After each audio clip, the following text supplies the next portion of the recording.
Hello everyone, welcome back to my channel. Class 11 semester 1 first unit आज के शेष होते चलेছে এবং এটাই সেকেন্ড পার্ট।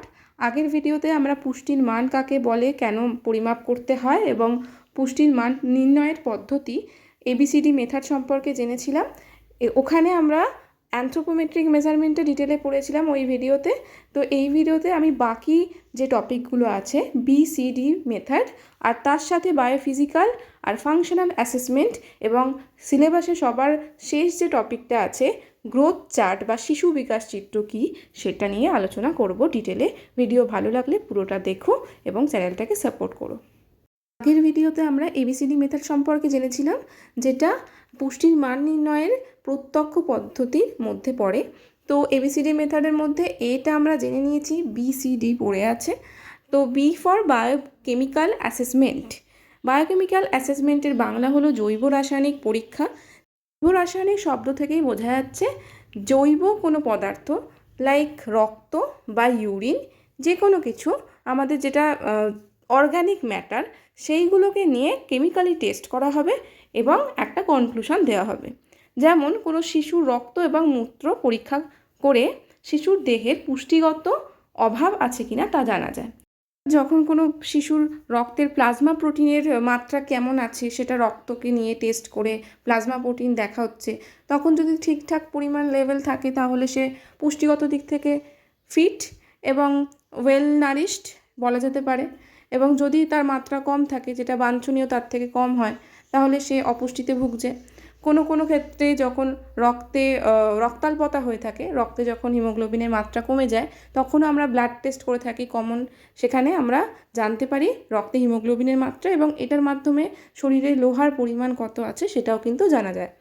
উপায়ে রক্ত পরীক্ষা করে আমাদের শরীরে কোন ভিটামিন কোন মিনারেল বেশি আছে কিনা বা কম আছে কিনা, তার লেভেল ঠিক আছে কিনা আমরা কিন্তু জানতে পারি। এবং কখনো কখনো আমাদের কিন্তু ইউরিন টেস্টও করা হয় কোনো স্পেসিফিক কারণের জন্য। ইউরিন টেস্টের মাধ্যমেও কিন্তু আমাদের বডিতে কোন উপাদান আধিক্য আছে, বেশি আছে সেটা জানা যায়। বায়োকেমিক্যাল অ্যাসেসমেন্টের সুবিধা অসুবিধা দুটো দিকেই আছে। কারণ যেমন আমরা বায়োকেমিক্যাল অ্যাসেসমেন্ট রক্ত বা ইউরিন বা কিছু জিনিস এক্সামিন করে একদম কনক্লুশনে একদম দৃঢ়ভাবে বলতে পারি যে হ্যাঁ, এর শরীরে এই কম্পোনেন্টটাই বেশি আছে, এটার ঘাটতি হচ্ছে, পুষ্টিগত লেভেল খুব ভালোভাবে বুঝতে পারি। ঠিক তেমনই এই পরীক্ষাগুলো করবার জন্য অর্থের অনেক দরকার হয় এবং এটা অনেক টাইম কনজিউমিং, কারণ রিপোর্ট প্রথমে টেস্ট করা হয়, তারপর কিছুদিন পর রিপোর্ট আসে। তো সেক্ষেত্রে কিন্তু আমাদের টাইমও বেশি লাগবে, অর্থও বেশি লাগবে। তাই একসাথে অনেক গ্রুপের কিন্তু করা চলে না। যদি একটা অঞ্চলে গিয়ে মাস কমিউনিটির ওপর টেস্ট করি, একসাথে অনেকগুলো মানুষের ওপর টেস্ট করি, তখন কিন্তু এত খরচ হয়ে যাবে এবং অনেক সময় লাগবে। তাই জৈব রাসায়নিক মূল্যায়ন করা হয় না, সাধারণত অ্যানথ্রোপোমেট্রিক মেজারমেন্টের মাধ্যমে সহজে একটা জেনারেল নিউট্রিশনাল স্ট্যাটাস আমরা জানতে পারি। পরবর্তী পদ্ধতি হলো ক্লিনিক্যাল অ্যাসেসমেন্ট বা ডাক্তারি মূল্যায়ন। এই পদ্ধতিতে আমরা দেখব একটা ব্যক্তিকে যখন আমি দেখছি বা একটা শিশুকে যখন দেখছি, তার শারীরিক যে বাহ্যিক লক্ষণগুলো সেগুলো আমরা অবজার্ভ করব। ডাক্তারি মূল্যায়ন বলা হচ্ছে কারণ আমরা ডাক্তারের কাছে গেলে প্রথমে সিমটমস জিজ্ঞেস করে বা ডাক্তাররা আমাদেরকে পরীক্ষা নিরীক্ষা করে দেখে, আমাদের চোখ দেখে, জিভ দেখে। ঠিক সেরকমই এই পদ্ধতিতে শিশু বা যে কোনো ব্যক্তির ওপর আমরা যখন দেখব, তখন প্রত্যেকটা অর্গান আমরা ভালো করে অবজার্ভ করব। পার্টিকুলার কোনো নিউট্রিয়েন্টের ডেফিসিয়েন্সি হলে লক্ষণ ফুটে ওঠে। ঠিক যেমন যদি ঠোঁটের কোণে ঘা হয়, তাহলে সেখান থেকে আমরা বুঝতে পারি ভিটামিন B2 বা ভিটামিন সি এর অভাব হয়েছে, তাই তার ঠোঁটের কোণে ঘা হচ্ছে। আবার যখন কোনো শিশু বা ব্যক্তির ভিটামিন A এর অভাব ঘটে, তখন তার চোখে বিটট স্পট দেখা যায়, একটা গ্রে কালারের হয় এবং দেখতে কিছুটা ট্রায়াঙ্গুলার শেপে হয়। চোখের মধ্যে ওরকম স্পট দেখা যায়, ওটা বিটট স্পট বলে। এবং কোনো কোনো ক্ষেত্রে রাতকানা রোগও হয়ে থাকে ভিটামিন A এর অভাবে। তোমাদের এখন যা বয়স, মোটামুটি 16-17 বছর বয়সের মেয়েদের মধ্যে খুব বেশি এখন অ্যানিমিয়া বা রক্তাল্পতা রোগটি দেখা যাচ্ছে, যেখানে রক্তে হিমোগ্লোবিনের লেভেল খুব কমে যাচ্ছে। তো এখানে অনেকগুলো লক্ষণ ফুটে ওঠে, যেমন চোখের নিচটা টেনে দেখলে গোলাপি থাকে না, ওটা ফ্যাকাশে রঙের হয়ে যায়, নখগুলো ফ্যাকাশে হয়ে যায়, নখগুলো ভেঙে যাওয়ার চান্স অনেক বেশি থাকে এবং চামচের মতন দেখতে হয়ে যায় নখগুলোর শেপ। অনেক ক্ষেত্রে ক্লান্তি অনুভব করা হয়, চুল উঠে যায়, এগুলো অ্যানিমিয়ার লক্ষণ।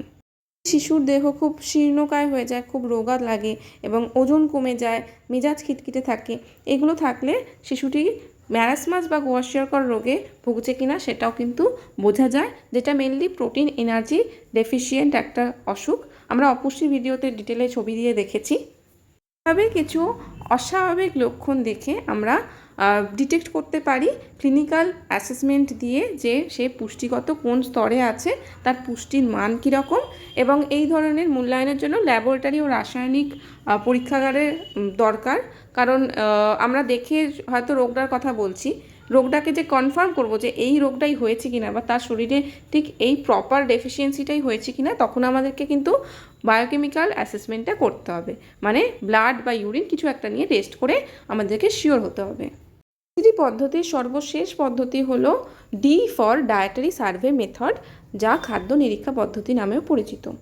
এই পদ্ধতিতে আমরা মেনলি দেখতে পাবো কোনো বিশেষ অঞ্চলে, মানে কোনো একটা পার্টিকুলার এরিয়াতে চলে গেল, বা কোনো জনগোষ্ঠীর ওপর বা কোনো পরিবারের ওপর। একটা পরিবারে যেই রান্নাটা হয় সেটা সবাই পরিবারের সদস্যরা সেম রান্না খায়, তাই তো?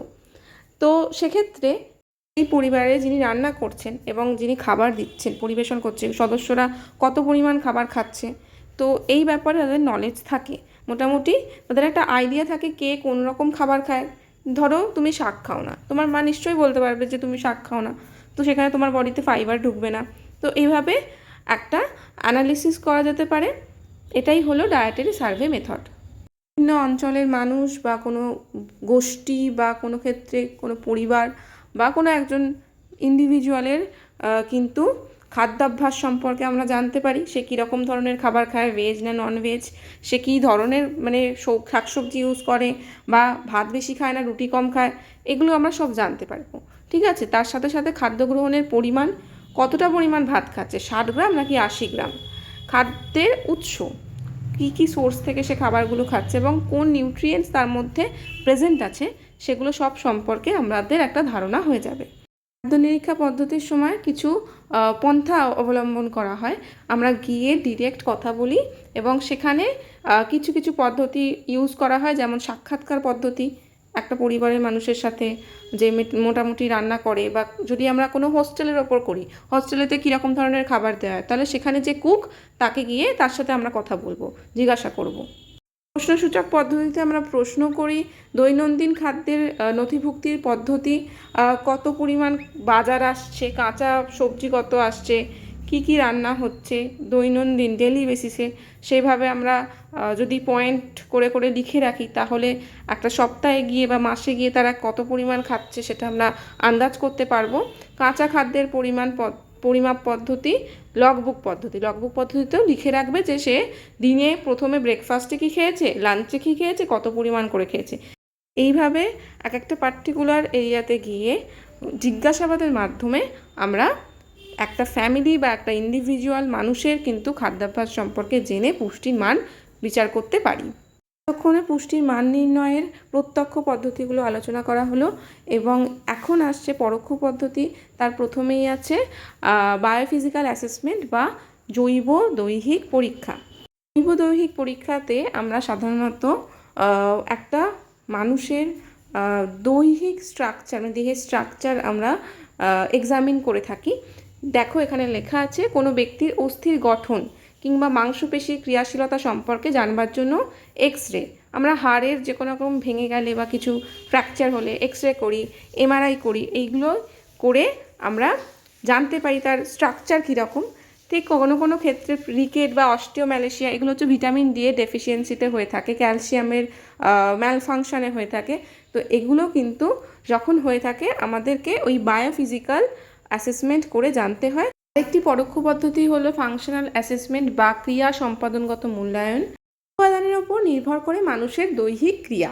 কেন বলা চলে না, যে সকল শিশুদের পুষ্টিগত দিক থেকে যারা পিছিয়ে আছে, মানে অপুষ্টিতে ভুগছে, তাদের ব্রেন কিন্তু ঠিকভাবে ফাংশন করতে পারে না, তারা খুব খিটখিটে মেজাজের হয় এবং উদাসীন হয়ে থাকে, একা একা বসে থাকে, মানসিক বিকাশ হয় না। তো কিছু লক্ষণ তাদের মধ্যে দেখা যায়, তারা ঠিকভাবে মানিয়ে উঠতে পারে না। ঠিক তেমনই অনেক সময় কিন্তু তারা কম বুদ্ধিসম্পন্নও হয়ে থাকে, যাদের অপুষ্টিগত লক্ষণ বিরাজ করছে। ঠিক তেমনই যখন কোনো প্রসূতি মা, মানে যে ব্রেস্ট মিল্ক ফিড করাচ্ছে বাচ্চাকে, মানে জন্ম দেওয়ার পর যে 6 মাস থাকে বাচ্চা, 6 মাস তখন যে বুকের দুধ খাচ্ছে, ওই সময় যদি মায়ের পুষ্টির দিক থেকে কোনো রকম গাফিলতি হয়, তাহলে কিন্তু সেই মায়ের মাতৃদুগ্ধ তৈরি হওয়ার এবং রিলিজ হওয়ার যে টেন্ডেন্সিটা, সেটা কিন্তু অনেক কম পরিমাণে ব্রেস্ট মিল্ক তৈরি হবে। তাই পুষ্টির মান কিন্তু সঠিক থাকলে তবেই সব দিক থেকে কিন্তু ভালো হয়। এবং এটাই হচ্ছে ফাংশনাল অ্যাসেসমেন্টের কাজ। তার মানে বলা চলে যে যে ব্যক্তির কার্য সম্পাদনগত মূল্যায়নের দ্বারা পুষ্টির মান নির্ণয় করা যায়। একটা মানুষ যদি খুব অ্যাক্টিভ হয়ে থাকে, সব দিক থেকে তার ব্রেন ভালো ফাংশন করছে, সে খুব অ্যাক্টিভলি মানে ঝটপট একটা ডিসিশান নিয়ে নিচ্ছে এবং খুব ভালোভাবে সব কিছু হ্যান্ডেল করছে, তার মানে কিন্তু তার পুষ্টির মানও ঠিক আছে শরীরে। পরের পদ্ধতিটি হলো ভাইটাল হেলথ স্ট্যাটিস্টিক্স, এবং এটি খুব ব্রড টার্মে ইউজ করা হয়। মানে এতক্ষণ ধরে যেই পদ্ধতিগুলো আমরা জানলাম, সেগুলোতে আমরা কোনো ইন্ডিভিজুয়াল মানে একটা ব্যক্তিকে পার্টিকুলারলি তার ওপরই আমরা পরীক্ষাটা করছি এবং একটা মানুষের কিন্তু রেজাল্ট পাচ্ছি। এবং কখনো কখনো আমরা দেখলাম পরিবারের ওপর বা জনগোষ্ঠীর ওপরও করা চলে। কিন্তু ভাইটাল হেলথ স্ট্যাটিস্টিক্স মানে হচ্ছে আমি শুধুমাত্র একটা পরিবার বা একটা ব্যক্তির নয়, গোটা অঞ্চলে এবং কখনো কখনো এটা একটা গোটা দেশেরও কিন্তু হেলথ বা নিউট্রিশনাল স্টেটাস কিন্তু ডিটেক্ট করা হয়। এবং স্ট্যাটিস্টিক্স ওয়ার্ডটা থেকেই আমরা জানা যাচ্ছে এখানে পরিসংখ্যানের কোনো একটা ব্যাপার থাকছে, মানে গ্রাফ প্লট করতে হবে। গ্রাফ প্লট করার মাধ্যমে আমরা গড় পুষ্টির মান জানতে পারবো। আমরা শুধুমাত্র একটা মানুষকে নিয়ে তো কনসার্ন হতে পারি না, বা একটা যে কোনো পরিবারকে নিয়ে আমাদের ব্রড টার্মে কাজ করতে হবে। তো কমিউনিটি বেসিসে যখন আমরা কাজ করব বা গোটা দেশের গড় পুষ্টির মান বার করব, মানে সেখানে অনেক মানুষ ইনক্লুডেড যারা যারা দেশে থাকে, তো সেক্ষেত্রে এই ভাইটাল স্ট্যাটিস্টিক্স হেলথ স্ট্যাটিস্টিক্স কিন্তু খুব গুরুত্বপূর্ণ একটা পদ্ধতি। এটা একদম ব্রড টার্মে কাজ করা হয়। এই পদ্ধতিটি খুবই গুরুত্বপূর্ণ, কারণ এর মাধ্যমে যেহেতু অনেকগুলো মানুষকে, একেবারে একটা দেশকে ধরে নাও এক্সামিন করা হচ্ছে এবং কম্পেয়ার করা হচ্ছে, তো সেখানে আমরা কোন বয়সে কোন রোগটা অনেক বেশি সম্ভাবনা বেড়ে যায় এবং কোন কোন উপাদান কখন বেশি ঘাটতি হয়, ছোটোবেলায় বেশি ঘাটতি হয় নাকি যখন বড় হচ্ছে তখন বেশি গিয়ে ঘাটতি হচ্ছে, কোন রোগ, এবং তার সাথে সাথে শিশু মৃত্যু হার বা মাতৃমৃত্যু হার অনেক কারণে হয়, বা মায়েরা জন্ম দেওয়ার পর এক্সেসিভ ব্লিডিং হয়ে বা যে কোনো রকম কারণে, অপুষ্টির কারণে বার্থ মানে জন্ম দেওয়ার সময় হয়তো মারা গেছেন, সেইটার নাম্বার কাউন্ট করে রাখা হয়। বা শিশুদের ক্ষেত্রে কার ম্যারাসমাস হচ্ছে, কার কোয়াশিয়রকর হচ্ছে, কতজন মারা যাচ্ছে, এরকম বার্ষিক কিন্তু একটা পরিসংখ্যান বেরোয়, প্রত্যেক বছর রিলিজ হয়। তো এই টার্মগুলোর জন্য কিন্তু ভাইটাল হেলথ স্ট্যাটিস্টিক্স পদ্ধতিটা খুবই গুরুত্বপূর্ণ, কারণ এটা ব্রড একদম ন্যাশনাল লেভেলে কাজ করতে পারে। ইউনিট 1-এর একদম শেষ পর্যায়ে চলে আসা হয়েছে এবং সিলেবাস দেখলে বুঝতে পারবে ওখানে লেখা আছে গ্রোথ চার্ট। এটাই হচ্ছে শিশু বিকাশ লেখচিত্র। শিশু জন্মানোর পর তার ওজনটাকে মেজার করে রাখতে হবে এবং তারপর কিছু টাইম ইন্টারভ্যাল ছাড়া ছাড়া, মানে হয়তো ধরে নাও 1 মাস, 4 মাস, 9 মাস, 12 মাস, এরকমভাবে বছরের ভিত্তিতে আমরা ওয়েটটা আবার মেজার করব, করে আস্তে আস্তে সেই সবকটা ওয়েট দিয়ে একটা গ্রাফ প্লট করব বা লেখচিত্র। এবং তার মাধ্যমে যে লেখচিত্র মানে গ্রাফটা, আমরা ওই প্রত্যেকটা ওজন দিয়ে একটা গ্রাফ করব, সেটাই হচ্ছে শিশু বিকাশ লেখচিত্র। তাহলে আমরা মোটামুটি কম্পেয়ার করতে পারবো যে 1 বছরে তার যেইটা ওয়েট ছিল বা জন্মের সময় যেই ওয়েটটা ছিল সেটা বাড়ছে কীরকম হারে, সেটা বেড়ে গিয়ে কমছে কিনা, এটা আমরা একটা মেজার করতে পারবো। তাই গ্রোথ চার্ট বানিয়ে রাখলে কোনো শিশুর 1 থেকে 6 বছর বয়সী শিশুদের গ্রোথ চার্ট ইউজ করা হয়, তার পুষ্টির মান বোঝা যায় এবং তার বৃদ্ধিটা কোন হারে হচ্ছে, ঠিকভাবে হচ্ছে কিনা সেটা আমরা বুঝতে পারি। এটাই হলো শিশু বিকাশ লেখচিত্র। সুবিধার্থে একটা গ্রোথ চার্ট আমি এখানে দেখাচ্ছি। এটা একটা দেখো মেয়েদের গ্রোথ চার্ট, মানে 1 থেকে 5 বছর বয়স অবধি মেয়েদের ওজন এখানে নোট করা যেতে পারে। এবং এইভাবে দেখো এক পাশে লেখা আছে বয়স এবং এক পাশে লেখা আছে ওজন। এইভাবে যদি আমরা ছক কেটে গ্রোথ চার্ট বানাই, তাহলে সেই কার্ভটা কিভাবে উঠছে, এই লাল লাইনের মধ্যে দেখো, লাল অংশটার মধ্যে যদি হয়ে থাকে তাহলে সেটা ডেঞ্জার জোন, তার মানে তার পুষ্টির মানটা ঠিক মতন হয়নি। ইয়েলো মানে তার একটুখানি চান্সেস আছে অপুষ্টির। এবং যদি গ্রিন জোনের ওপর দিয়ে কার্ভটা যায়, মানে গ্রোথ চার্টের যে গ্রাফের যে কার্ভটা উঠবে সেটা যদি গ্রিন জোন দিয়ে যায়, তার মানে তার পুষ্টি ঠিকভাবে হচ্ছে, পুষ্টির মান ঠিক আছে। এটাই গ্রোথ চার্ট। আজকের ভিডিওটা এতটাই। আমাদের ক্লাস 11-এর সেমিস্টার 1-এর ফার্স্ট ইউনিট কমপ্লিট হলো। এর ওপর শর্ট কোয়েশ্চেনের ভিডিও আসবে, আমি এরপরে ভিডিও আপলোড করব শর্ট কোয়েশ্চেনের সেকেন্ড পার্ট। ভিডিও খুব তাড়াতাড়ি আসবে, স্টে টিউনড।